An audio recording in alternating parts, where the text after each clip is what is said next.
물론 여긴 국민 라디오.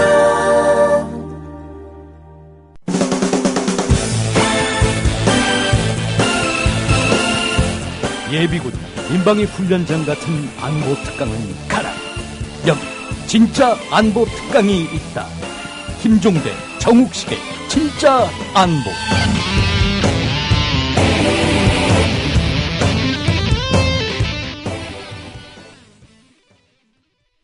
자, 여러분 안녕하십니까?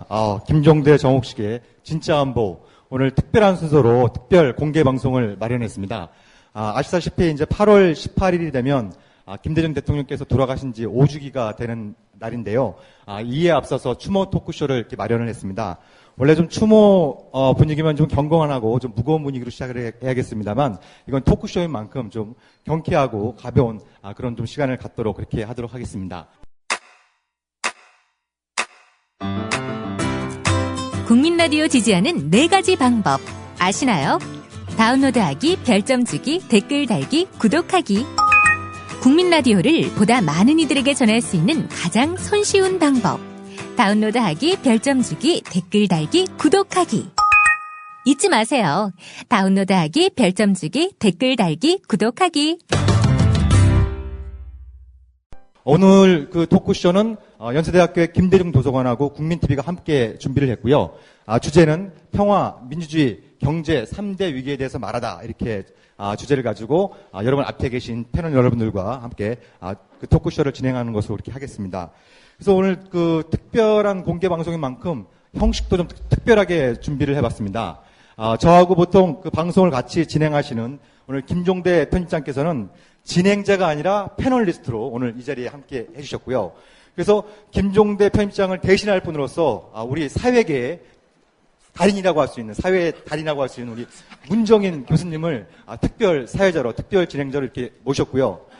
또 하나의 특별한 형식은 우리가 진짜 안 보면 보통 이제 뭐 안보 문제, 평화 문제, 남북 관계를 주로 다뤘습니다만, 앞에 보시다시피 평화, 민주주의, 경제, 한마디로 복합 위기, 총체적인 위기다라고 말씀드릴 수 있는데, 그래서 분야를 뛰어넘는 그런 일종의 통섭형 토크쇼를 오늘 좀 마련을 했습니다. 그래서 이렇게 보시다시피 각 분야의 거물들이 나와 계세요. 안보계의 핵이빨 우리 김종대 편집장님 나와 계시고, 그다음에 경제계의 대인 우리 또 선대인 소장님도 나와 계시고, 또 정치계 뭐라고 말씀을 드려야 되나, 정치계 촌철살인, 우리 또 이철희 소장님도 나와 계시기 때문에 이분들이 그 각 분야의 전문가일 뿐만 아니라 다른 분야들도 다 잘 알고 계신 분이에요. 우리 김종대 편집장 같은 경우에는 군사안보 문제뿐만 아니라 경제학을 전공하셨기 때문에 좀 이따 안보 문제보다는 경제 문제에 대해서 훨씬 더 날카로운 토론을 해줄 거고, 우리 선대인 소장님은 또 정치, 평화, 안보 문제도 상당히 관심이 많은 거로 이렇게 제가 듣고 있는데, 이게 뭐 루머는 아닌 거죠? 네네네. 정외과 나왔으니까. 네네.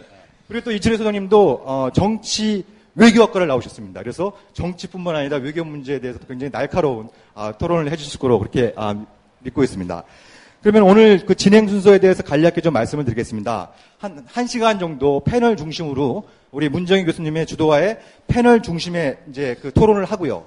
그리고 마이크를 플로어로 넘겨서 한 30분 정도 여러분들의 질문과 짤막한 코멘트를 받는 것으로 그렇게 하도록 하겠습니다. 그래서 아까 제가 시작할 때 말씀드린 것처럼 이건 그 녹음이 돼서 방송으로 나가야 되기 때문에 핸드폰을 가급적 꺼주시고, 그리고 좀 이따 질의응답 시간에는 질문은 가능하면 30초, 코멘트는 가능한 1분을 넘기지 않도록 그렇게 협조를 해주시면 감사하겠습니다. 자, 그러면 이제 마이크를 우리 사회의 달인 문정인 교수님께 넘기도록 하겠습니다. 문 교수님 부탁드리겠습니다. 네, 감사합니다. 벌써 우리 김대중 대통령님께서 서가신 지 5년이 됐습니다. 근데 저는 지금도 기억이 나는 게, 사실 우리 거구장에서 그때 6.15 공동선언 그 회의를 성공적으로 마친 다음에 저희들 회식을 마련을 해 주셨어요. 그때 이제 김대중 대통령님께서 상당히 그때 뭐 어려움도 많으시고 그러셨는데 이런 말씀을 하셨어요. 결국에 지금 전국을 보면은 평화의 위기, 경제의 위기, 그리고 민주주의 위기가 우리 앞에 와 있다. 이거 어떻게 하지 않으면 우리나라 참 어려울 것 같다. 여러분들 행동하는 양심으로 할 게 없으면은 정말 땅바닥이라도 차라. 라고 하는 말씀을 하시면서 당시 상당히 걱정을 하셨거든요. 근데 지금 5년이 지난 지금을 보더라도 평화의 새 지평이 그렇게 열리는 것 같지는 않고요.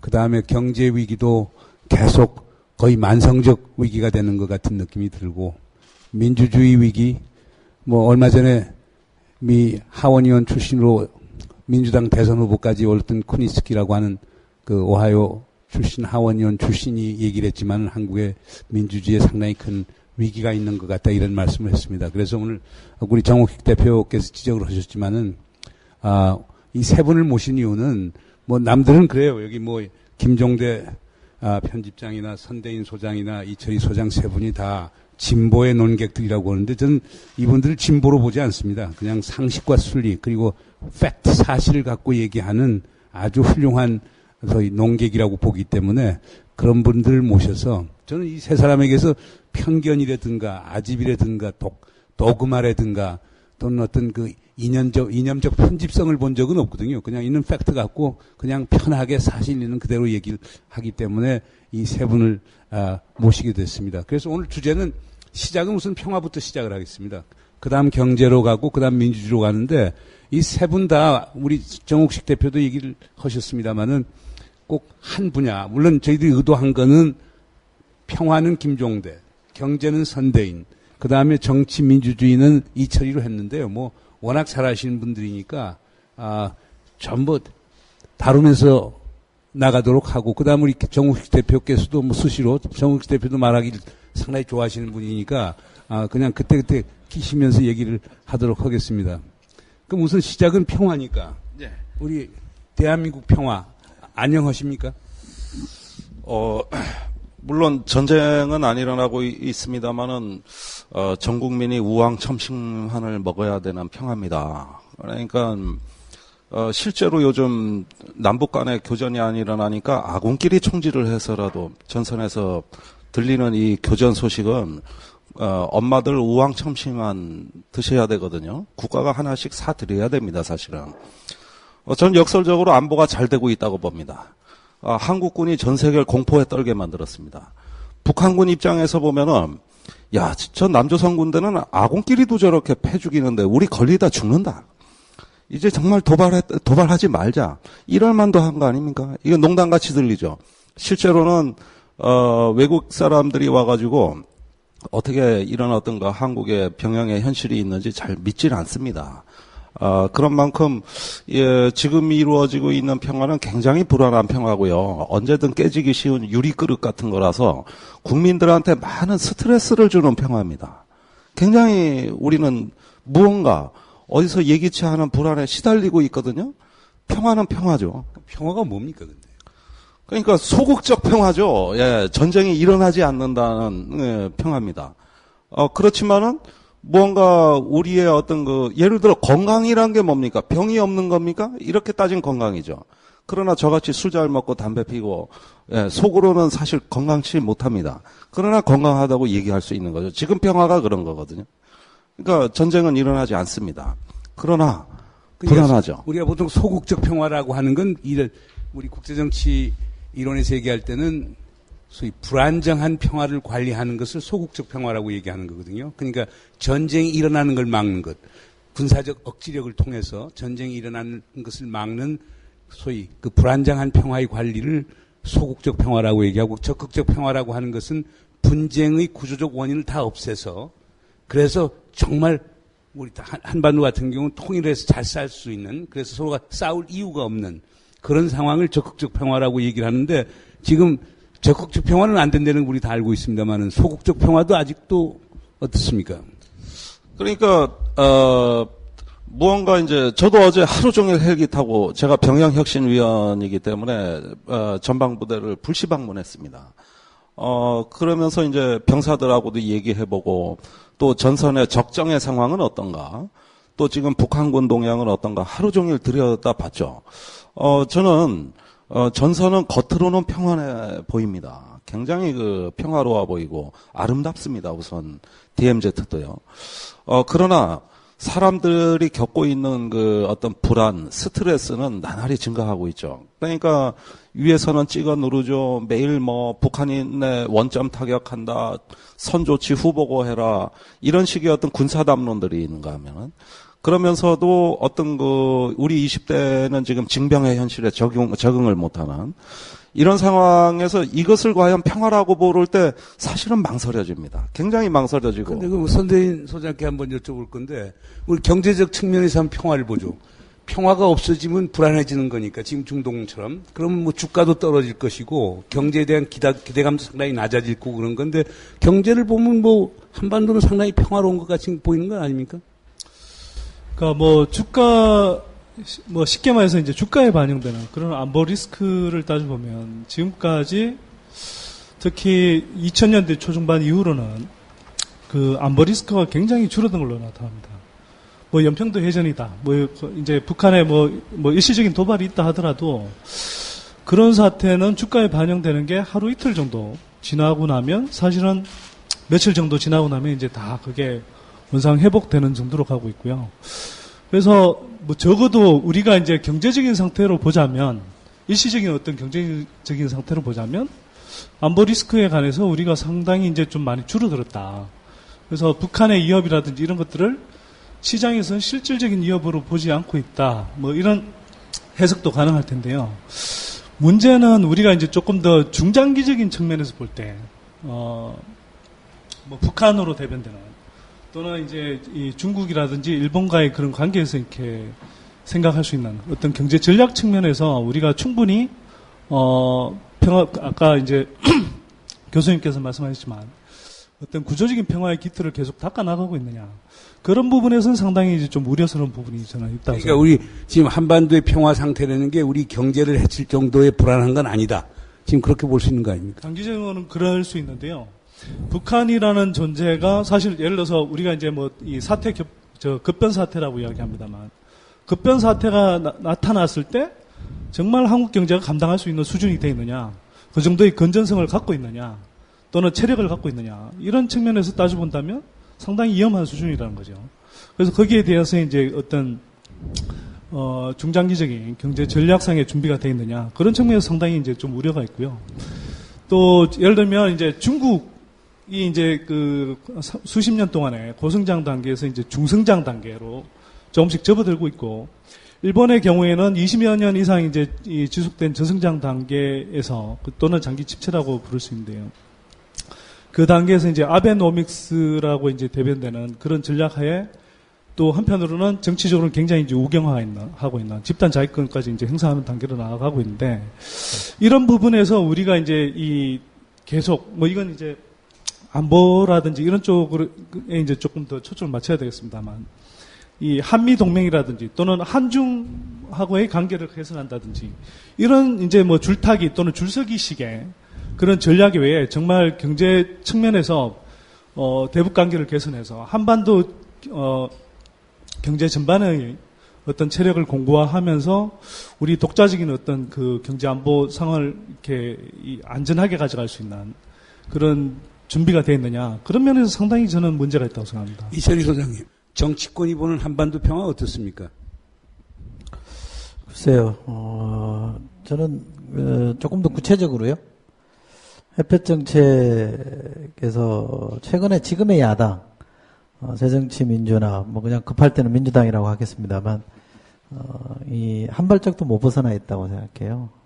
그러니까 이론적으로는 햇볕 정책에 대해서 조금씩 이제 좀 이렇게 풍부화되고 좀 진화한 흔적이 있긴 합니다만, 이걸 이제 정치권에서 풀어낼 때는 이론적 영역이랑 또 다른 영역인데, 그런 점에서는 뭐 민주당이 다른 부분도 잘하고 있는 건 없습니다만, 특히 남북 관계를 푸는 거나 이게 조금 더 적극적인 평화 정책으로 가져갈 때, 근데 뭐 햇볕 정책 2.0이든 아니면 또 다른 정책으로 이렇게 진화시키는 데서는 전 대단히 무능하다고 생각하고요.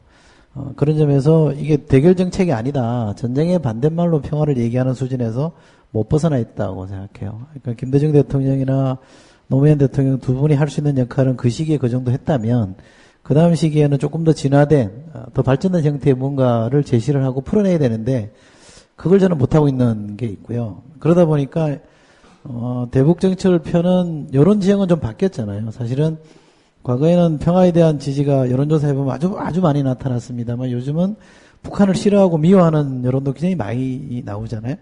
그러다 보면 이제 이게 정당이니까 정치적 표를 계산하면 계속 이제 후퇴하기 시작합니다. 그러니까 기왕의 햇볕 정책이나 평화 담론에서도 뒤로 밀리기 시작하거든요. 그러니까 이게 이렇게 되면 이제 악순환이 되는 겁니다. 그래서 제가 볼 때는 야당이 여론을 그러니까 예컨대 평화에 초점을 맞추면 평화 정책을 펼 만한 여론을 형성하는 리더십도 없고 또 그거를 풀어낼 만큼의 이론적 준비도 안 돼 있기 때문에 지금은 뭐 사실상 그냥 속수무책으로 있는 거고 기왕에 형성돼 있는 평화 정책이나 햇볕 정책 이론가들이 그냥 계속 얘기하는 정도.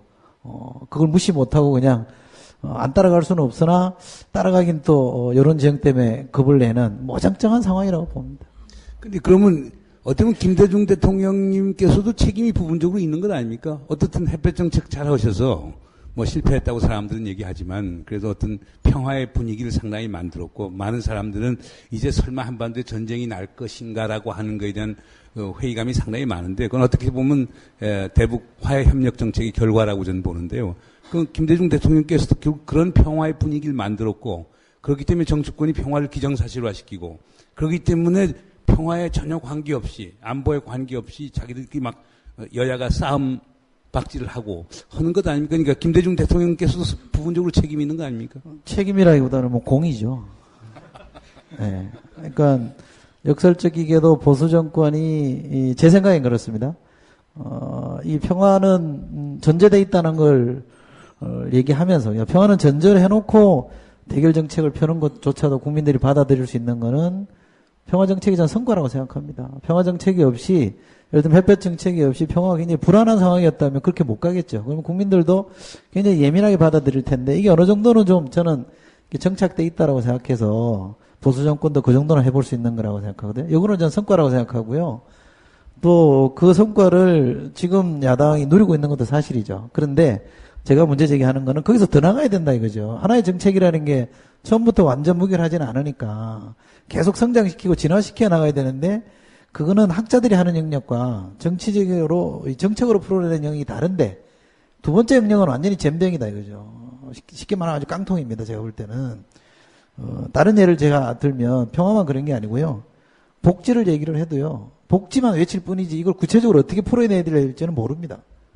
그게 우리 야당의 지금 이른바 진보 정치 세력의 현주소예요. 그러니까 우리 이제 경제 부분 가는데요.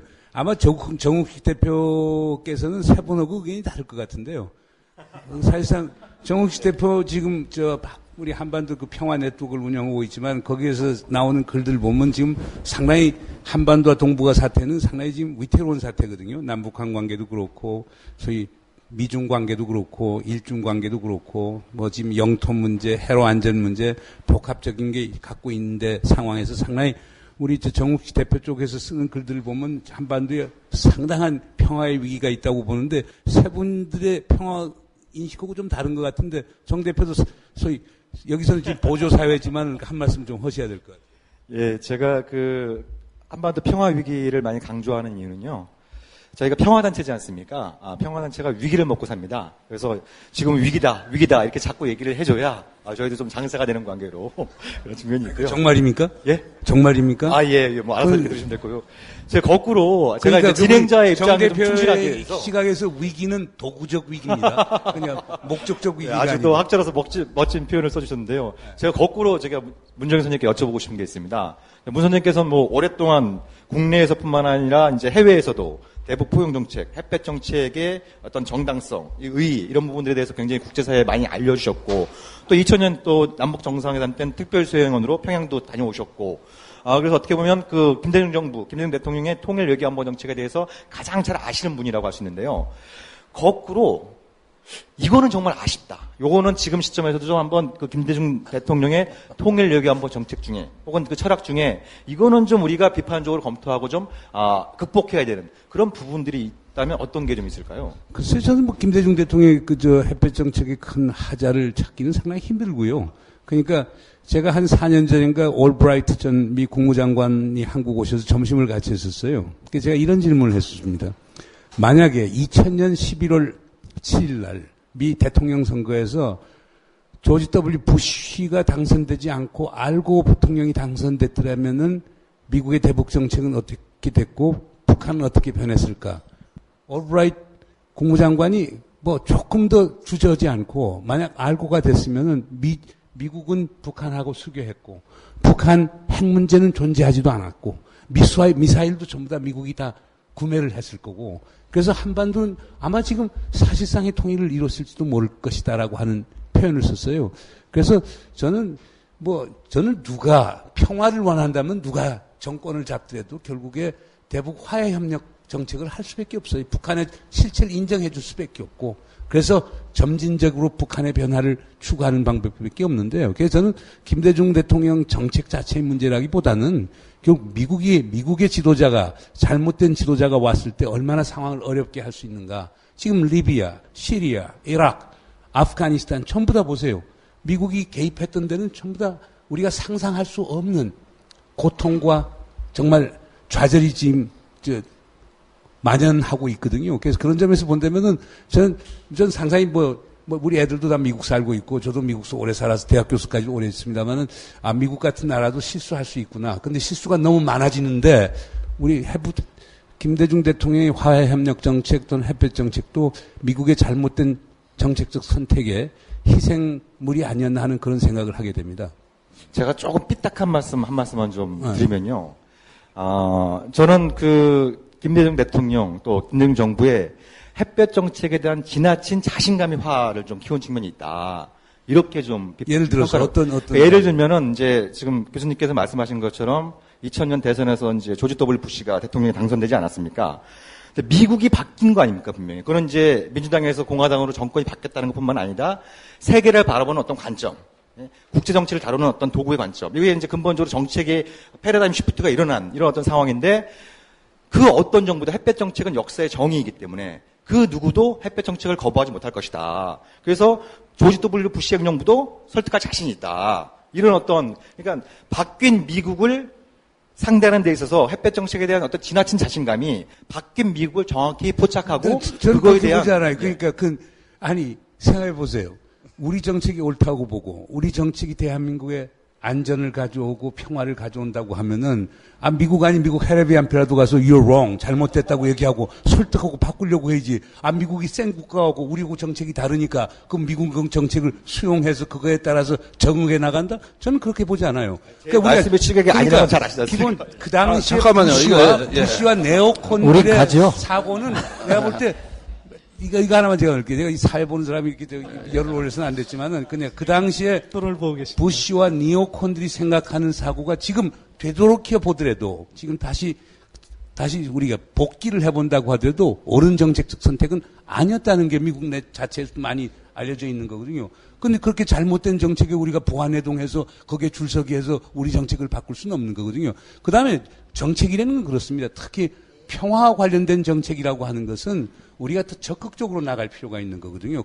내가 볼 때는 그것은 김대중 대통령의 이상주의라든가 무슨 환상주의라든가 이런 비판들을 많이 하는데 그건 아니에요. 그건 신념의 문제죠. 평화는 신념의 문제죠. 평화는 선택의 문제가 아닙니다. 평화는 우리가 당연히 이뤄야지 할 영어를 표자면 노마티브한 골, 규범적인 목적이기 때문에 그걸 보면 미국 대통령 앞에서 따질 건 따지는 게 당연한 것 아니냐라고 하는 거죠. 근데 우리 사회에서는 특히 보수 측에서는 김대중 대통령 세상 돌아가는 물정도 모르고 본인이 아이디어만 갖고 얘기를 했다라고 하지만은 저는 그거는 참 잘못된 거라고 저는 봅니다. 진행자끼리의 토론이 너무 열띠어서요. 저희가 상황을 봐야겠어요. 네, 제가 잠깐 좀 끼어들겠습니다. 저는 이렇게 생각합니다. 이제 문정인 교수님 말씀하신 대로 미국과 한국에서 이제 번갈아 좀 엇박자 정부가 들었습니다. 그게 사실 굉장히 이제 이 대북 관계를 풀어가는 데 있어서 상당히 큰 문제를 낳았다고 생각하고요. 또 한편으로는 김대중 정부에서 대북 정책의 획기적인 어떤 전환점을 연 거, 저는 거기에 대해서는 굉장히 큰 역사적 역할을 했다고 생각하고, 그래서 사실 노벨 평화상 수상으로도 이미 이제 국제적으로 인정이 됐는데요. 문제는 그 이후에 정말 우리가 이제 어떤 민주 평화 통일 세력이라고 하는 불리는 그런 쪽에서 좀 제대로 된 정책들을 계속 구사하고 있었느냐. 새로운 어떤 이 뭐 비전과 전략들을 계속 심화 발전시키고 있었느냐에 관해서는 좀 의문의 여지가 있다고 생각합니다. 아까 이제 이철희 소장님도 약간 뭐 다른 방식으로 말씀하셨는데요. 이 보통 강자의 전략은 동일한 전략입니다.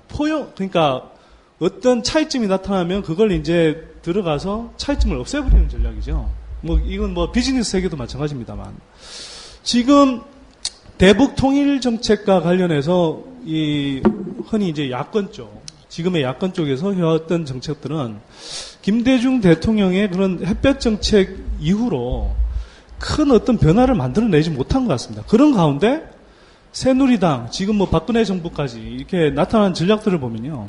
물론 이명박 정부 때는 뭐 예를 들어서 이제 경제적인 측면에서 이 대북 문제를 경제적 측면에서 보자면 비용 문제를 굉장히 극도로 강화해서 이제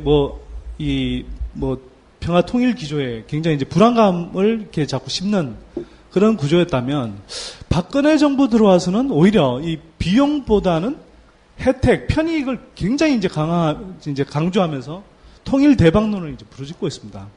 근데 문제는 지금까지 이제 흔히 이제 이 민주평화 쪽 사람들이 이야기를 해온 것들은 이제 북한과의 통일이 됐을 경우에 굉장히 이제 이 좋아지는 측면. 뭐 물론 그건 이론의 여지가 저는 없다고 생각합니다. 하지만 그럼에도 불구하고 우리가 김대중 또 노무현 정부까지 이제 일정하게 개성한 부분 이후로 그 이후에 정말 우리가 좀 더 나아가는 또 달라진 국제 환경에 이렇게 대응하는 어떤 구체적이고 세밀한 전략을 내놨느냐. 그래서 사실은 힘이 구조적인 정치적인 힘이 약한 이런 입장에서는 또 여론의 지원 사격을 받지 못하는 입장에서는 계속 그런 부분에서 좀 더 세련되고 차별화되는 전략들을 내놔야 되는데 그런 부분에서 저는 사실 좀 실패한 게 아닌가. 그런 면에서 사실 지금 우리가 이제 이 평화의 위기라고 할 때 평화의 위기를 뭐 좀 자초한 한 축이 된 측면도 있다. 저는 이렇게 좀 봅니다. 그래서 나도 이제는 그 정욱식 대표께서 나한테 질문하지 말고 이제 사회자의 본연의 자세로 돌아가서 그러니까 결국 5년 전에 김대중 대통령께서 왜 한반도에 평화의 위기가 있느냐라고 했을 때 남북 관계가 계속 악화가 됐고 북한 핵 문제 전혀 풀지 못하고 있었고 미중 간의 어떤 그 패권적 경쟁이라고 하는 게 심화되고 있었고 그다음 일본의 그 동향이라고 하는 게 심상치 않았고 이런 것들 보고 이제 평화의 위기가 오는 것 아니냐. 근데 우리 정부가 그것을 잘 파악하지 못하고 있다. 안타깝다라고 하는 뜻에서 얘기를 한 거거든요. 그 5년 전 그 상황하고 지금하고 뭐 평화 쪽으로 나아진 게 있습니까? 아니면 더 갈등 쪽으로 더 악화된 게 있습니까? 그거에 대해서 좀 말씀. 방금 이제 문 교수님 질문하고 이제 선대인 소장 얘기를 종합해서 저 나름대로 이제 동의하는 부분이 있는데 대규모 안보 공세가 있었습니다. 그러니까 그 어떤 평화라고 하는 것을 잘 우리가 조심스럽게 다루면서 이것을 확장시키고 구체화해 나가는 단계에서 우리가 대부분 지금 좌절해 있거든요.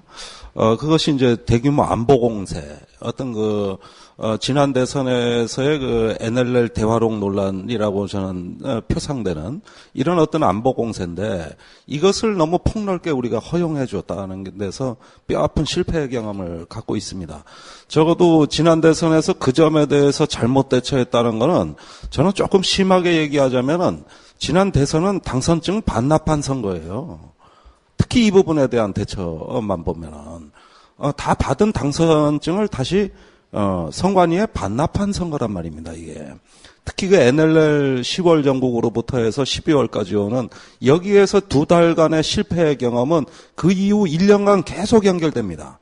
그 뒤로 보십시오. 간첩 조작 3건이 일어났습니다. 아주 희한합니다. 국정원은 꼭 탈북 가련한 여성 한 명 약한 고리를 대형 간첩으로 둔갑시킵니다. 그 위협 같지도 않은 무인기가 심각한 위협으로 돌변했습니다. 자고 일어나면 뭐 하나씩 터지고 있거든요. 지금 여권이 오히려 여기서 중독돼가지고 빠져나오질 못해요.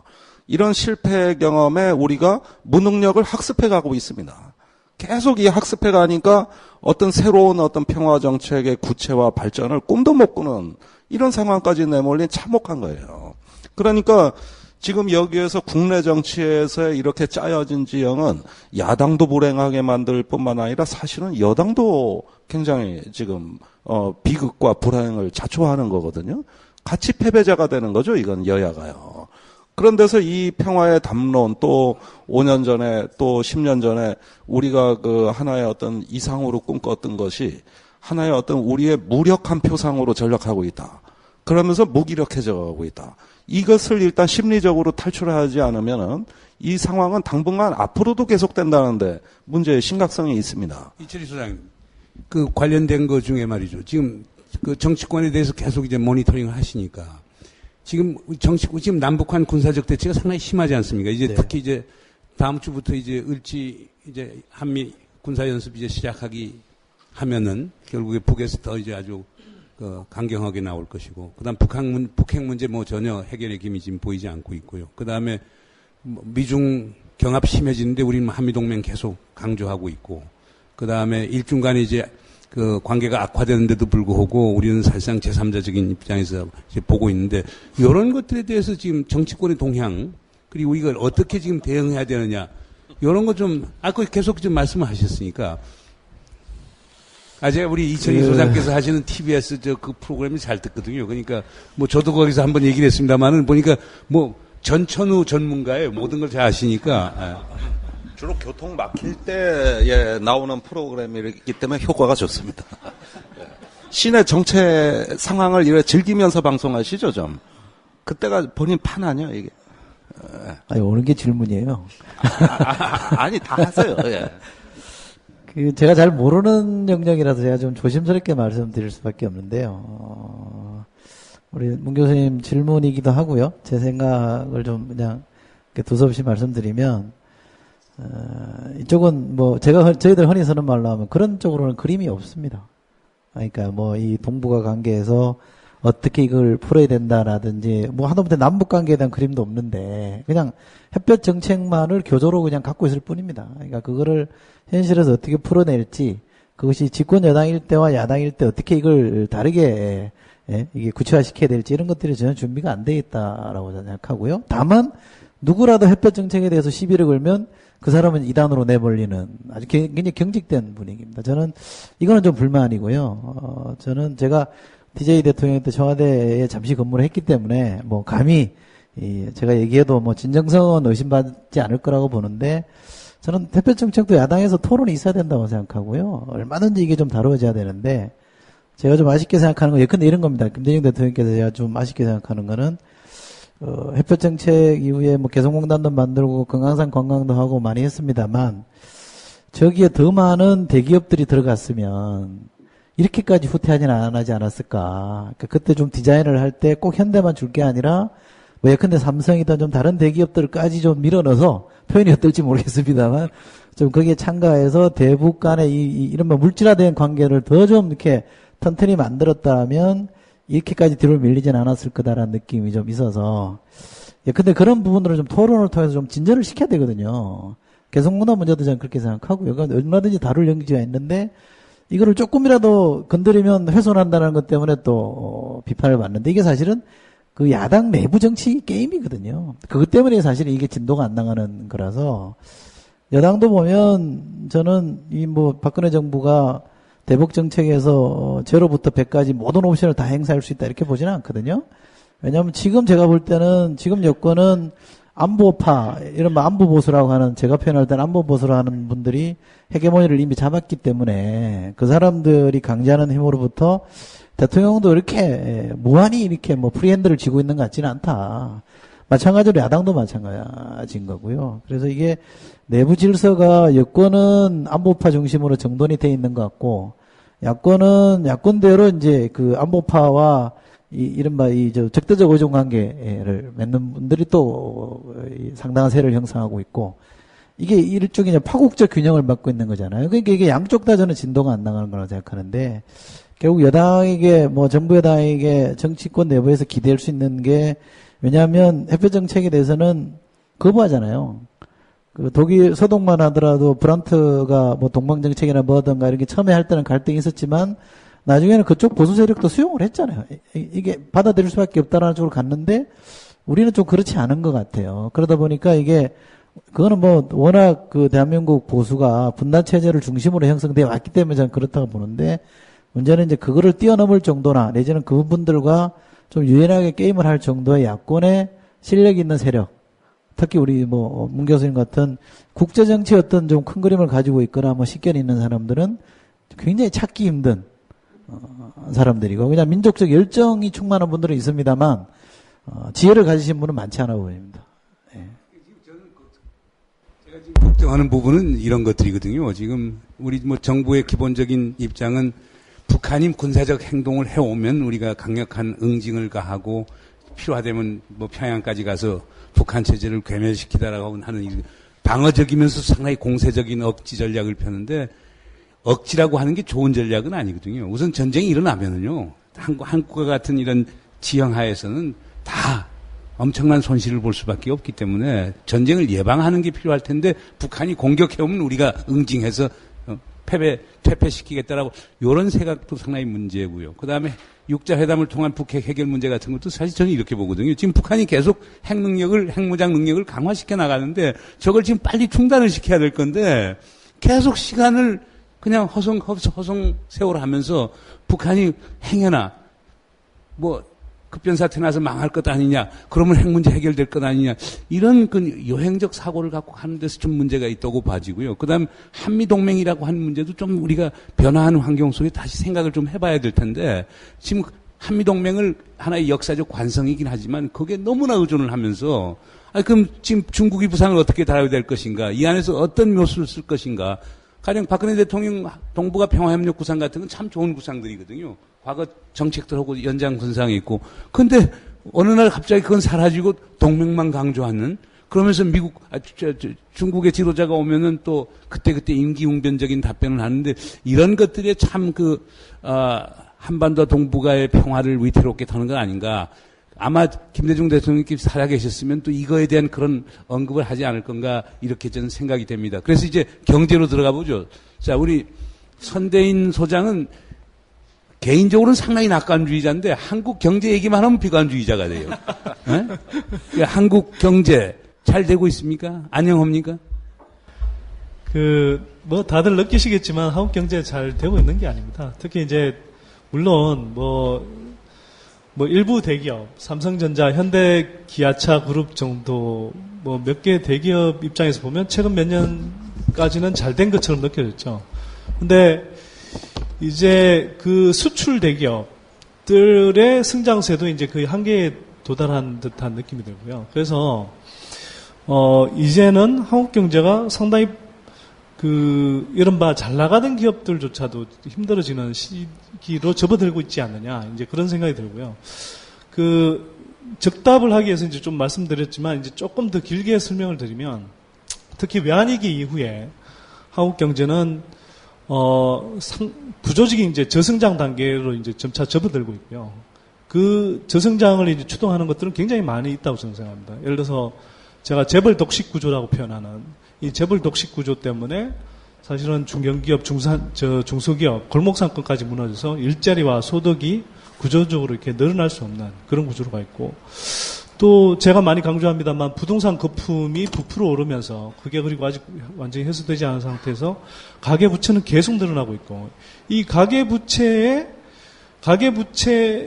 부담 때문에 사실 이제 이 대다수 일반 가게들이 이 소비 지출을 줄여서 내수가 갈수록 침체되는, 또 이제 재벌 독식 구조하고 맞물려 있습니다만 수출 일변도 구조, 이런 부분들이 사실은 계속 서민들이 주로 살아가는 내수 경제를 계속 취약하게 만들고 있다. 근데 이런 상황에서 우리가 지금 5년 후, 10년 후 앞바다에 굉장히 거센 쓰나미 같은 파고가 몰려들고 있는데, 이게 이제 저출산 고령화의 충격이라고 저는 보는 겁니다.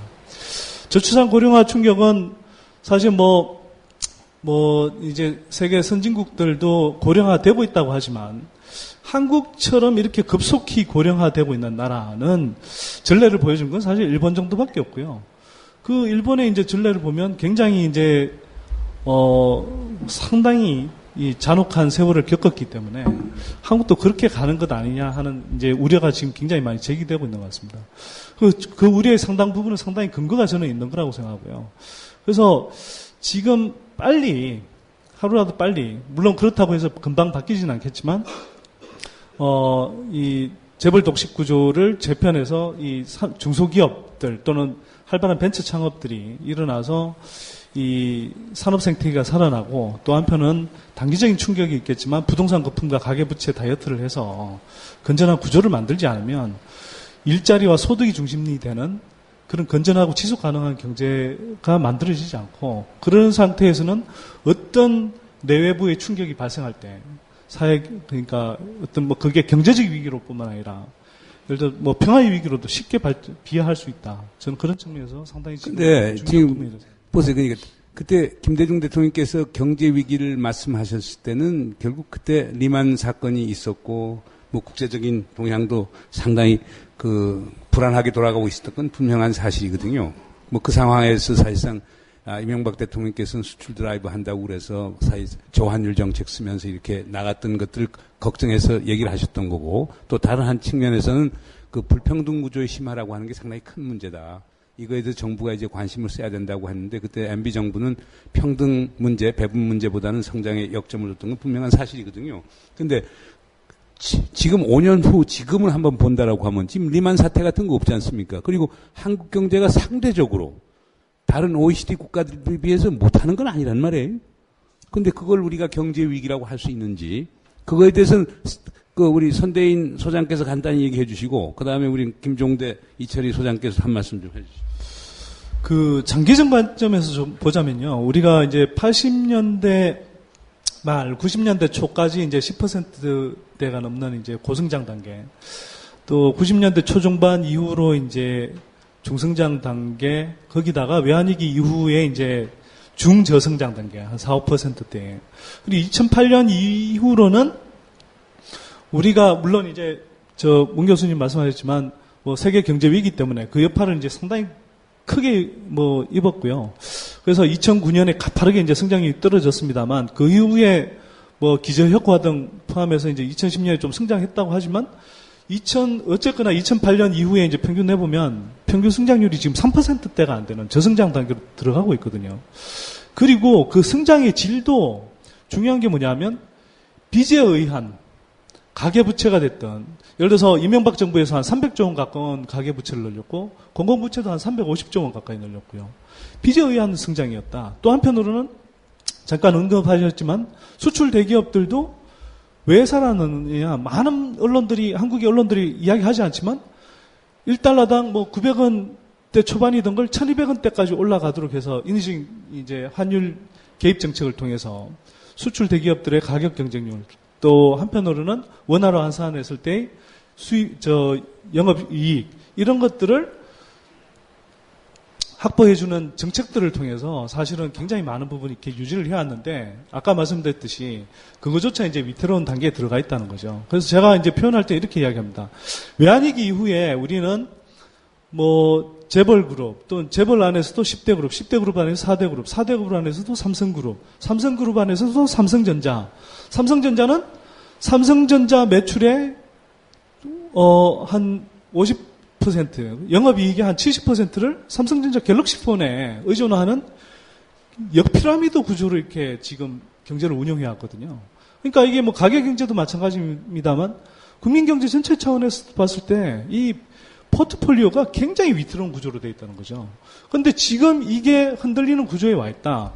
그래서 당장 아까 말씀하셨다시피 2008년 경제위기 직후에 어떤 급성 경제위기는 지금 넘겼을지 모르겠지만 그 이후에 우리가 이를 처리하는 과정들은 그 위기를 막대한 빚을 끌어와서 또는 여러 가지 인위적인 환율 개입 등을 통해서 그렇게 잠깐 떠받쳤을 뿐이지 구조적으로 나빠질 수밖에 없는 부분들은 개선되기보다는 오히려 계속 악화시켰다는 그런 측면에서 저는 더 길게 보면 수면 안에서 위기는 심해야 되고 있다고 봅니다. 이 소장님, 그 다보스 포럼 같은데 이제 가보면 특히 리만 사태 이후에 많이 얘기하는 게 New Normal Economics라는 표현을 많이 쓰거든요. 그러니까 무엇이 새로운 정상적 경제냐, 저성장, 높은 실업률, 정부 지출의 한계, 이런 것들이 미래 경제의 일반적인 그림이라는 거거든요.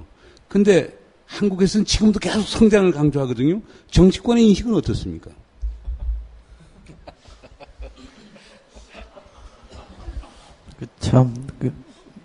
정치 얘기를 하면서 제가 좀 항상 당혹스러운 게요. 매번 비판만 하니까. 정치 칭찬하면 또 욕먹으니까요. 비판할 수밖에 없는데, 뭐 다 잘못하는 건 아닙니다. 뭐 고민도 많고 또 나름 노력하는 게 있긴 합니다만, 제가 이제 갖는 고민은 그런 겁니다. 이 성장은 안 된다. 이제는 IMF조차도 이제 이 불평등을 그냥 놔둬서는 안 된다는 얘기를 하잖아요. 그러니까 성장은 안 된다. 이렇게 분배로 가야 된다. 그래서 경제민주화도 해야 된다. 복지도 해야 된다는 주장까지는 가요. 근데 문제는 이게 이제 현실에서 구체적인 정책으로 녹여낼 때 어떤 정책을 어떻게 디자인해서 꺼내놓느냐로 가면 이게 답이 안 나오는 거란 말이죠. 그러니까 복지는 근데 복지 정책을 해야 된다 그러면 복지 정책은 전문가들도 많이 있고요. 뭐 책만 해도 제 집에 있는 거면 한 50권 되더라고요. 그러니까 수없이 많은 복지 정책이 얘기가 되고 있습니다만 지금 시점에 뭘 꺼내서 복지 분야에서 쟁점화 시킬 거냐.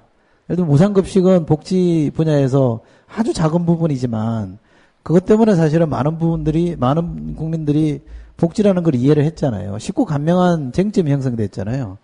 지금은 그게 형성이 안 돼요. 그러니까 아까 어떤 분이 말씀하신 것처럼 보수도 이제는 우리는 반대한다 이런 스탠스를 취하는 게 아니고 우리도 합니다. 우리가 더 잘합니다 이렇게 가버리거든요. 그러니까 이제는 어떤 정책을 꺼내놓으면 찬반 구도를 만들기 참 쉽지 않습니다. 그래서 이제는 누가 더 잘하느냐 해서 우열 구도로 가 있는데 이 우열 구도에 있어서는 잘 못해요. 야당이. 그 핑계는 됩니다. 그러니까 언론이 일단 너무 많이 기울어져 있어서 우리 주장을 안 실어준다는 얘기를 하는데 그것도 상당 부분 저는 뭐 수긍할 만한 대목입니다만 실제로 안을 들여다보면 이분들이 지금 시점에는 뭘 꺼내놔야 되겠다. 예를 들면 경제민주화를 풀어낼 때는 어떤 슬로건으로 풀어야 되겠다. 그중에 어떤 강론을 끄집어내야 되겠다라는 걸 잘 모릅니다. 경제민주화 중에 뭐 술안 출자 금지시켜야 된다는 얘기를 보통 사람들에게 유권자들에게 설명하는 방법이 없어요. 언어가 없습니다. 그러니까 이걸 해야 된다고만 주야장창 외치는 거죠. 그러니까 일반 국민들은 글쎄 그거는 좋은 건 알겠는데 내 삶과 무슨 관계 있는지는 답을 안 주니까 이 열망이 안 생기잖아요.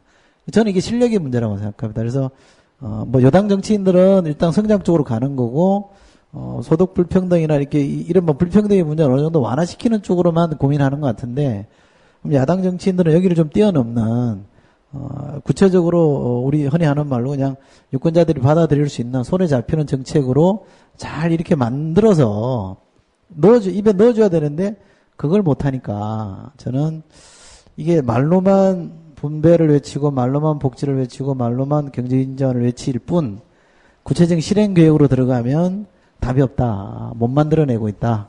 라는 게 저는 정치권이 인정해야 된다고 생각합니다. 그래서 제가 야당 정치인들에게 줄기차게 외치는 주장이 민주화 시대를 잘 끌어온 사람인지는 모르겠으나 그것도 저는 뭐 100% 동의 안 합니다만 복지 시대는 안 맞는 정치인들이 다수다.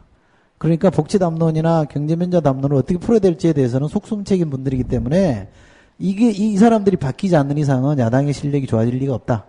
저는 그렇게 얘기를 합니다. 그러니까 제가 요거하고 관련돼서 김종대 편집장께 뭐 경제학 학부 전공하셨으니까 아까 그 경제 문제라는 거에 관련해서 그거 몇 사람 모릅니다.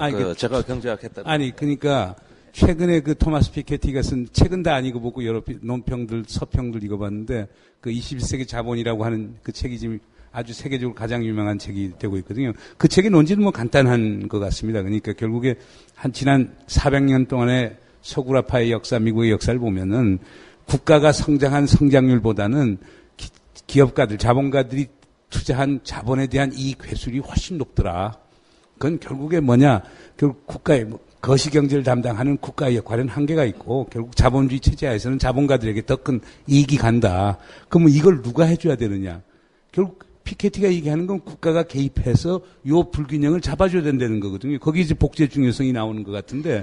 근데 지금 그런 인식이 분명히 있습니까? 근데 그 경제민주화 담론이 완전히 실종이 됐는데 김종대 편집장 소위 학부 전공이 경제학이라는 그 근거하에서 좀 이렇게 좀 설득력 있는 답변을 좀 주셨으면 좋겠네요. 그러니까 오직 학부 때만 공부한 경제학에서는 이 얘기가 안 나와요. 저는 그 뒤에 경제학 한 적이 없거든요. 그리고 1학년 때 이미 전공 잘못 선택했다는 걸 알았어요, 저는. 그러니까 사실은 4년 중에 1년 공부한 거니까 거기엔 답이 없더라고요.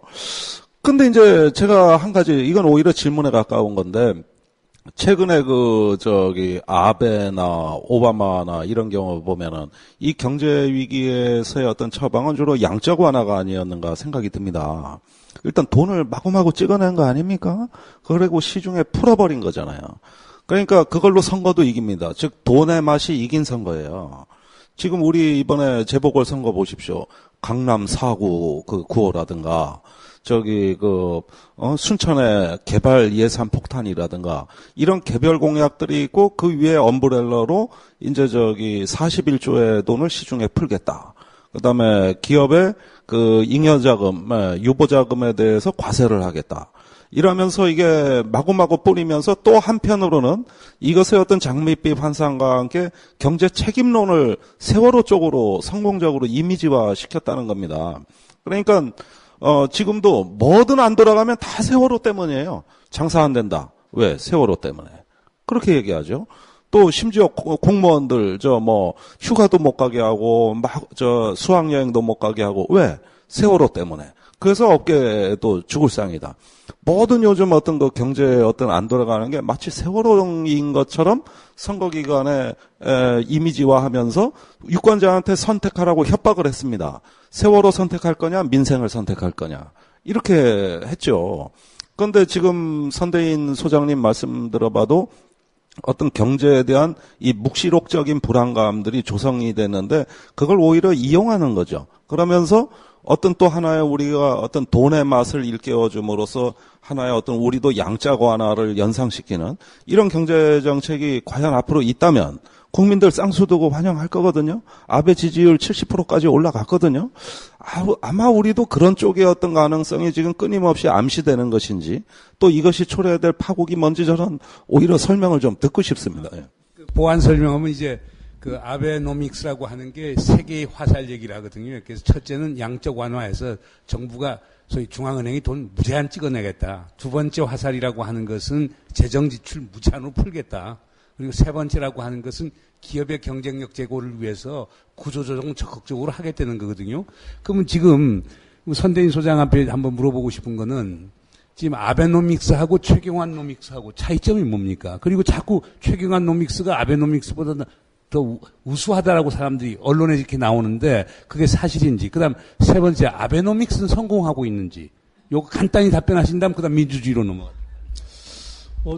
근데 시간이 허락한다면 토마 피케티와 관련한 이야기도 조금 드리고 싶은데 중요한 이야기거든요. 뭐냐면 토마 피케티가 하는 이야기는 굉장히 교수님 잠깐 소개하셨지만 자본주의 역사에서 실제로는 불평등이 계속 심화됐다. 단 줄어든 기간이 있었는데 세계 경제 위기 2차 대전 이후 1970년대 말까지 대압착이라고 부르는 소득 불평등도 급속히 줄어들면서 이제 급속 성장하는 이런 단계 예외적인 경우 말고는 계속 이제 이 소득 불평등이 심화되는데 그 소득 불평등을 추동하는 게 결국 자본소득, 즉 이제 돈 먹는 소득이 계속 이제 늘어난다. 이제 그게 핵심이라고 저는 보는데요. 한국도 굉장히 빠른 속도로 그렇게 진행이 되고 있고 어찌 보면 우리가 이제 압축 성장이라고 표현하는데 굉장히 압축적으로 그런 과정을 거쳤다라는 걸 저는 확인했습니다. 보니까 일제시대 때 우리가 그게 굉장히 불평등도가 높았는데 그게 경제 발전 시작하면서 우리가 이제 딱 10년, 예를 들면 미국 같은 경우는 한 3, 40년 이 대압착 시기를 거쳤는데 우리는 80년대 말에서 90년대 초중반 정도에 한 10년 정도만 약간의 압착, 소득 불평등도 줄어들면서도 상대적으로 이제 고성장을 누리는 단계에 들어갔고 외환위기 이후에는 극도의 불평등이 계속 심화됐거든요. 가계소득은 거의 늘지 않는데 기업소득이 엄청나게 늘었고요. 노동소득 분배율은 계속 떨어지고 있습니다. 그리고 제가 이제 그 국세청에서 이제 엄밀한 자료를 내지 않아서 제가 이제 추정 작업을 해보니 외환위기 이후에 상위 10%, 이게 종합소득세를 내는 대상자이긴 합니다만, 상위 10%가 그 이후 늘어난 소득의 57%를 가져갑니다. 이게 거의 미국, 이 자체만 보면 거의 미국에 준할 정도의 굉장히 급속한 불평등도가 일어나고 있는 거거든요.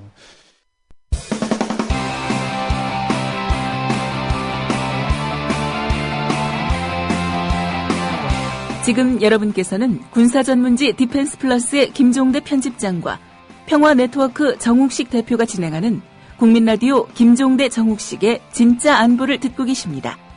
이 방송은 매주 수요일 낮 4시부터 5시 반까지 국민라디오를 통해 가장 먼저 청취하실 수 있고 팟캐스트 포털 팟빵에서 다시 들으실 수 있습니다.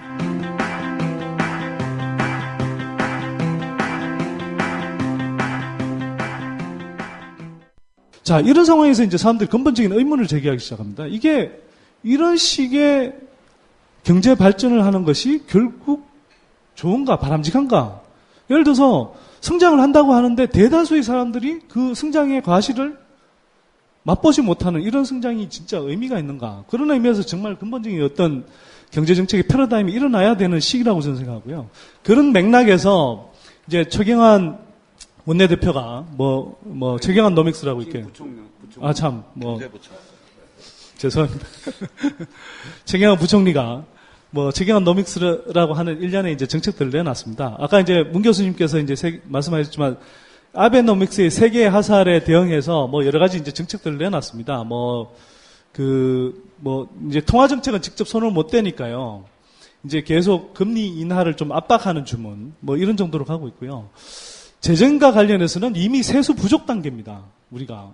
이명박 정부 때 워낙 이제 4대강 사업이니 엉뚱한 데 많이 썼고, 또 감세 정책, 세계에서 굉장히 유례가 없을 정도로 과격한 감세 정책을 썼기 때문에 그걸 회복시키지도 않으면서 이제 온 상태이다 보니 세수가 부족한 상태다 보니까 얼마 전에도 최경환 부총리가 41조 원의 재정 투입을 한다 그러는데 뜯어보면 실제로 예산을 추경 예산이라고 하죠. 추경 예산을 늘려서 이렇게 하는 기보다는 다 그냥 어디 있는 정책 기금들, 예를 들어 신용보증기금, 이 수출입, 은행, 이런 것들을 동원해서 그냥 정책 자금 집행한다는 거거든요. 그런 것들의 효과는 사실 상당히 떨어집니다. 그리고 제일 큰 거는 사실은 실질적인 의미를 갖는 건 그냥 LTV DTI 규제처럼 그냥 부동산 주택 대출 규제를 완화해서 부동산 거품 더 띄워보겠다. 이런 대책들이거든요. 근데 이런 대책들은, 아베노믹스의 어떤 그 추진 방향이라든지 또 그 시기 이런 것들과 비교하면 굉장히 저는 부적절하다고 생각합니다.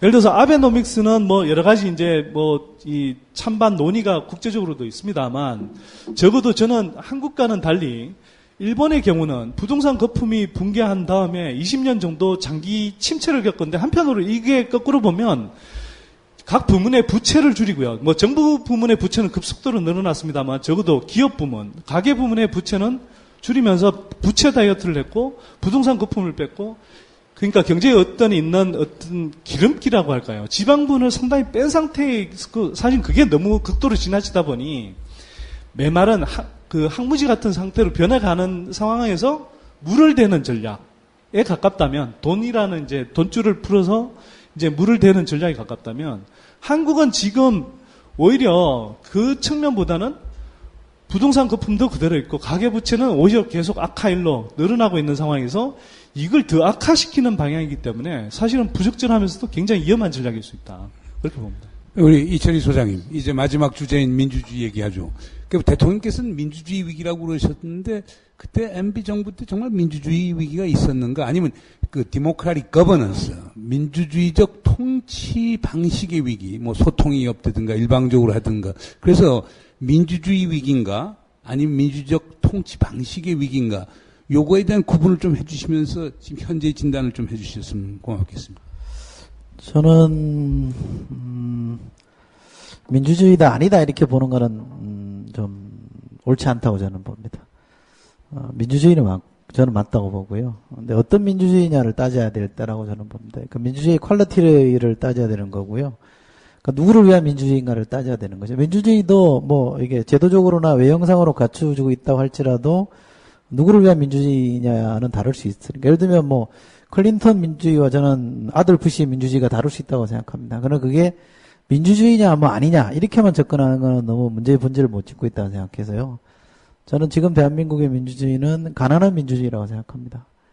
가난한 민주주의는 다수가 가난하게 사는 민주주의라는 거고요.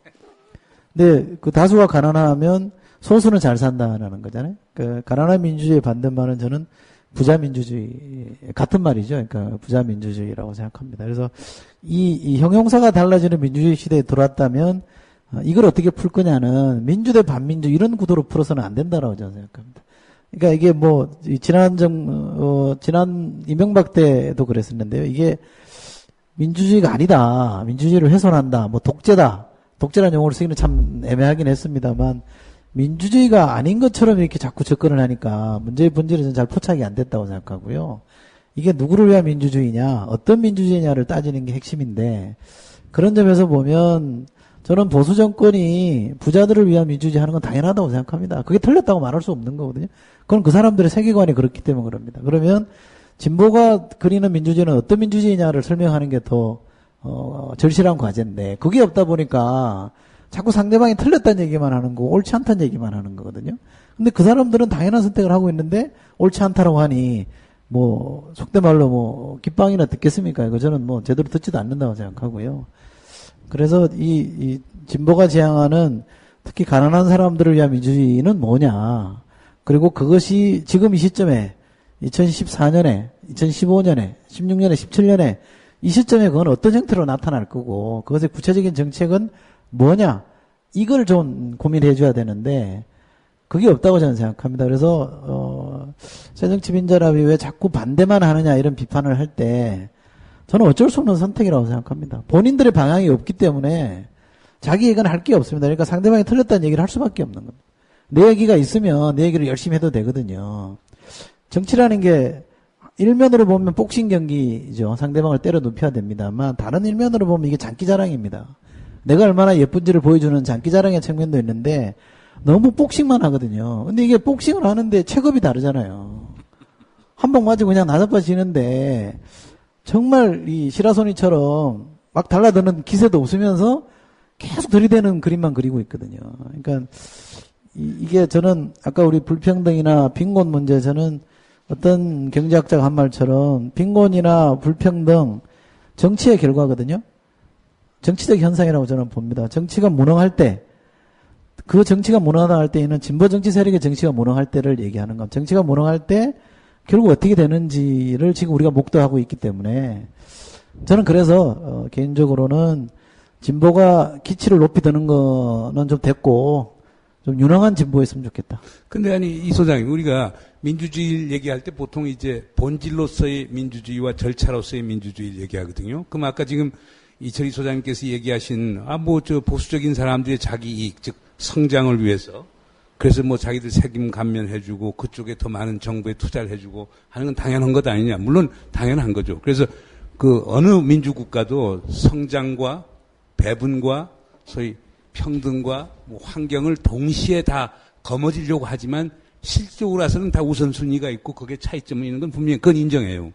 그러나 절차로서의 민주주의에 대해서는 좀 문제점이 있지 않느냐. 국정원이 네. 아니 선거 개입하는 것은 절차를 아까 복싱 게임을 얘기했지만은 소위 국가라고 하는 것은 뉴트럴 엄파이어 소위 중립적인 심판관이 돼서 공정한 룰이 잘 적용되도록 해야 되는데 사실상 지난 두 정부 보면은 꼭 그랬다고 볼 수는 없거든요. 그래서 절차로서의 민주주의에 대해서는 좀 문제점이 있지 않느냐. 그런 점에서 아까 제가 민주적 통치, 디모크라틱 거버넌스의 문제가 있다고 보는 건데 그거에 대해서는 어떻게 그 다음에 이 선대인 소장께서 그 다음 하시고 우리 이제 이철희 소장께서 저는 그런 거는 문제 있다고 생각합니다. 헌정질서라고 얘기하는 예를 들면 대통령이 국회를 좀 무시한다든지 국회를 자꾸 우회하려고 한다든지 그런 거에 대해서는 저는 문제가 있다고 생각합니다만 네, 뭐 선진국에서도 미국 대통령들도 우회하는 경우들은 많이 쓰잖아요.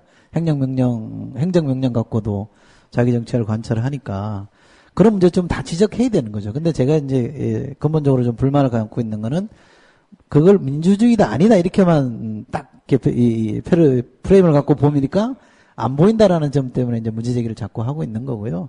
그 잘못된 관행 또 이 우리가 헌정에서 정해놓은 절차 이런 것들을 무시하는 거에 대해서는 저는 아주 맹렬히 문제 제기를 해야 된다고 생각합니다만 그게 전부는 아니다라는 말씀을 드리고 싶은 겁니다. 우리 선대인 소장께서 제가 이제 경제 이야기를 하니까 좀 그 내용과 연결지어서 좀 말씀을 드려야 될 것 같은데요. 우리가 이제 실질적인 민주주의라고 했을 때 이런 걸 겁니다. 우리의 한국적인 맥락에서 이야기를 하자면 우리가 80년대에 이제 뭐 데모 열심히 하고 어쨌거나 적어도 문민정부라고 김영삼 정부 이어서 김대중, 노무현 정부까지 사실 민주화 정부라고 할 수 있는 이 정부들을 가졌음에도 불구하고 우리가 기대했던 건 그렇게 되면 우리는 부정부패도 없어지고 사람들의 삶도 좋아지고 굉장히 좋아지는 큰 걱정 없이 살 수 있는 어떤 흔히 요즘 복지국가라고 많이 이야기합니다만 그런 정도의 미래가 계속 생기지 않을까 이렇게 기대를 했는데 현실은 오히려 그 시기에 굉장히 급속도로 양극화가 일어났고 또 재벌독식 구조 심해졌고요. 이런 상황이 계속 지속이 되었거든요.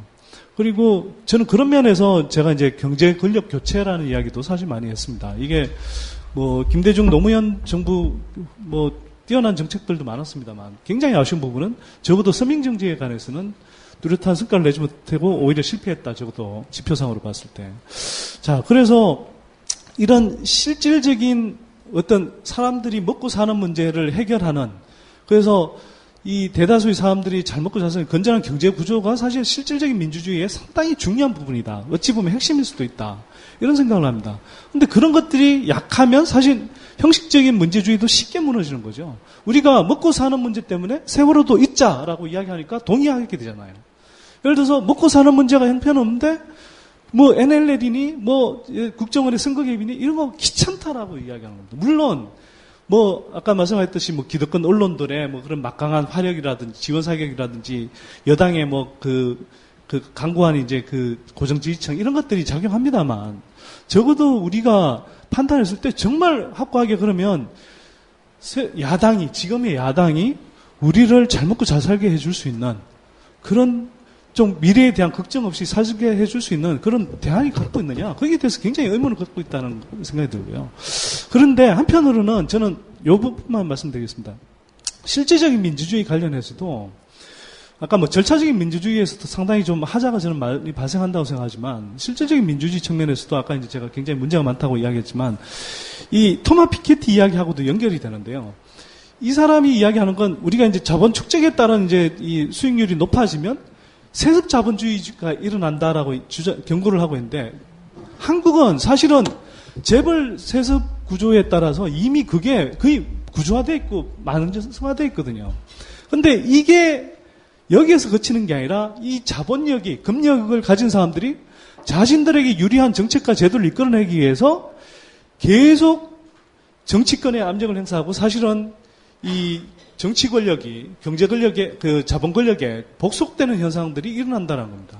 사실은 우리가 민주주의라고 하지만 민주주의 절차에 따라서 뭔가 정책과 제도를 만든다고 하지만 실제로 우리가 삼성이 관료들이나 정치인들을 매수한 현상들을 보셨다시피 실질적으로는 그 절차적인 민주주의뿐만 아니라 실질적인 내용에 있어서도 계속 대다수 국민들의 의사가 제대로 반영되지 않는 그런 민주주의가 돼 있다라고 저는 생각하는 거거든요. 김종대 편집장께 네. 지금 보세요. 김종대 편집장께서는 병역문화 개선위원회 위원으로 뽑히기도 하고 가령 국방부에 대해서 가장 싫은 소리 많이 하시는 분인데 그래서 국방부에서 헬리콥터까지 다 해서 그냥 부대 다 방문할 수 있고 그러면 지금 박근혜 정부에서는 상당히 지금 민주화된 거 아니에요? 그러니까 반대의 시각도 포함시키고 있으니까 저같이 소위 진보적이라고 하는 학자 그리고 정부에 대해서 상당히 비판적인 학자도 지금 통일준비위원회 위원으로 들어갔고 그래서 진보에서 저는 상당히 변절자라고 비판하는 분도 계신데 저는 그렇게 보지 않습니다. 저는 제 당연한 일을 한다고 보는데 어떻든 간에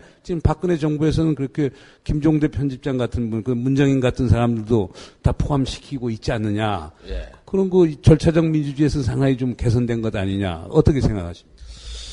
어제 UH-60 제일 좋은 헬기 탔습니다. 아주 파격적인 물론 저만 탄 건 아닌데, 110명 위원 중에 이제 이런 저와 비슷한 성향이 저하고 임태훈 소장 둘이에요.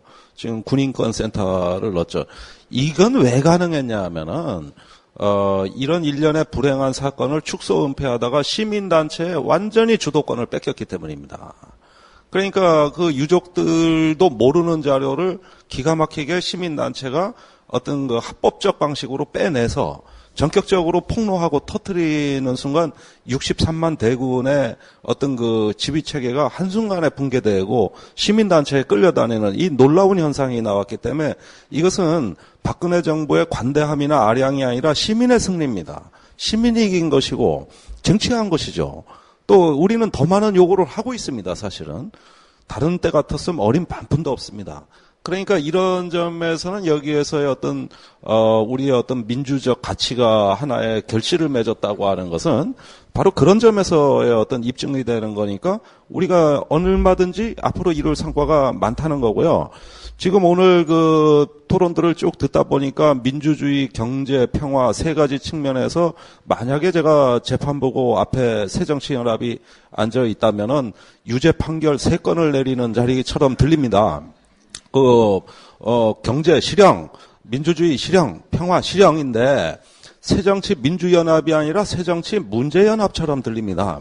그러니까 조금 너무 야박하다는 느낌이 드는데 이렇게 되면 5년 전에 돌아가신 그 김대중 대통령이 되게 섭섭하시겠다 이런 생각도 좀 들거든요. 그러면은 또 다음 문제가 남는 거죠. 제가 보기에 이 민주주의 문제는 민주주의이기는 합니다. 그런데 깡패 민주주의입니다. 깡패 민주주의. 이런 것들은 계속 그 멱살 잡고 싸우고 하면서 언론을 동원하고 해야 겨우겨우 유지되는 그런 민주주의란 말이죠. 그러니까 참 이제 어떤 그 이런 민주적 가치를 확산하기가 바쁘지만 또 이런 분들이 계시기 때문에 사실은 저는 민주주의는 유지되고 있다는 쪽에 한 표를 던집니다. 이제 우리 청중 분들 앞에 가시기 전에 이제 우리 이철희 소장님께 쪽 하나 꼭 여쭤보고 싶은 게 있는데 사실 민주주의라고 하는 건 그렇지 않습니까? 우리 민초가 주인 아닙니까? 주인이고 그럼 우리가 결국에 국회에 우리 대표들을 보내지 않습니까? 그럼 국회의원들이라고 하는 건 우리의 종입니다. 근데 그럼 국회는 입법부는 뭐 하느냐? 행정부 감독하는 거거든요. 그럼 행정부에 관해서는 입법부가 주인이고 대통령이 종이에요. 또 대통령은 혼자 못하니까 관료들을 뽑아서 하잖아요. 그러면 대통령이 주인이고 관료가 종입니다. 그러면 관료는 누구를 위해서 일을 합니까? 우리 국민들을 위해서 일하는 거란 말이에요. 그러면 여기서 제일 핵심은 국민이 선거를 해서 뽑지만 우리가 정당을 통해서 뽑는단 말이에요. 그래서 대의민주주의의 핵심이라고 하는 것은 정당 정치가 제일 중요한데 지금 가만히 보면 한국에서 보면 새누리당은 성공한 정당, 그다음 새민주정치연합은 실패한 정당. 이게 정확한 표현입니까? 아니면 잘못된 표현입니까? 그거 말씀만 듣고 그다음 풀로. 어느 정도는 만드시는 것 같고요. 새민주정치연합이 아니고요. 네. 새정치민주연합 이름을 바꿔야 된다는 주장. 외우기도 힘들어요. 죄송합니다. 우리 야당의 항의라. 그러니까 당명을 기억하기 좋으려면요. 새정치민주연합으로 제가 정정하겠습니다. 그 당에 요즘은 새누리정치연합 그러더라고요. 그 당에 없는 거 3가지를 기억하면 당명이 기억이 될 겁니다. 새정치 없죠. 민주 없잖아요. 연합도 없습니다. 없는 것만 그렇죠. 정칭해놓군요. 그래서 당명을 바꿔야 된다는 우스갯소리도 하는데 저는 기본적으로 이렇게 보는 편입니다. 그러니까 착한 보수가 등장해서 보통 사람들의 삶을 개선해주는 경우는 극히 드물더라. 되게 전 세계에서 복지국가가 된 나라든 좀 보통 사람들의 삶이 좀 좋은 나라는 되게 진보가 유능할 때 그 사회가 그렇게 가고 진보가 무능하면 굉장히 후진 사회가 되더라. 그래서 진보는 유능하지 않으면 전 나쁜 놈들이라고 생각하거든요. 근데 불행하게도 나쁜 놈들이 참 많다고 생각하고요. 우리 정치는 제도적으로 학자들이 연구한 바에 의하면 시민들과 따로 괴리된 정치입니다. 지금 제가 아주 장담하건데 국회의원들이 선거 때 여러분들이 유권자가 왕이다라고 얘기합니다만 속으로는요 절대 안 두려워합니다. 겁을 안 냅니다. 본선에서 실제로 떨어지는 경우가 그렇게 많지도 않고요. 그 사람들이 겁내는 거는 공천밖에 없습니다. 공천만 받으면 그냥 본선에서 어지간하면 된다 이렇게 생각하기 때문에요. 근데 이 공천이라는 게 어떻게 이루어집니까? 공천에 시민들이 개입하는 경우가 별로 없잖아요. 그러니까 이게 제도 정치와 일반 시민 간에 큰 만리장성이 이 사회에 있어서 이게 단절이 돼 있거든요. 선거법이 그렇게 돼 있고요. 정당법이 그렇게 돼 있고요. 많은 법들이 정치인들의 기득권을 유지하기 좋게끔 만들어 놨습니다. 다음에 기회가 되시면 그런 걸 한번 다 이렇게 파헤치면 좋은데요. 그러다 보니까 정치인들이 자기들의 이해관계에 충실하게 가는 겁니다. 그래서 저는 이 해법은요. 정치를 정치인의 손에서 풀어줘야 됩니다. 왜 흔히 그런 얘기 하잖아요. 전쟁은 워낙 중요한 문제라서 군인들에게 맡겨둘 수 없다 이런 얘기 하잖아요. 군인들에게만 맡겨둘 수 없다고 얘기하는데 정치야말로 그렇습니다. 정치는 워낙 중요한 문제이기 때문에 정치인에게만 맡겨두면 안 되는데 지금은 정치인에게만 맡겨져 있습니다. 이걸 바꿔야 되거든요. 그래서 저는 정치를 대중에게 돌려주는 게 맞다. 이게 공천권 이런 게 돌려주는 게 아니고요. 정치를 돌려줘야 되는데 법으로 막고 있기 때문에 이걸 풀어주는 게 저는 제일 중요한 과제라고 생각해요. 그래야지 무능한 정치인들이 퇴출이 됩니다. 예, 감사합니다. 우리 정 대표께서 지금 플로우 진행하시죠. 네, 한 80분 정도 동안 평화, 민주주의, 경제 3대 위기에 대해 말하다 이렇게 이제 패널 세 분과 또 우리 문정인 교수님의 주도하에 토론이 진행이 됐는데요. 일단 패널 토론은 이것으로 마치고 수고해주신 문정인 교수님과 하고 우리 세 분 패널 여러분들께 큰 박수 한번 부탁드리겠습니다.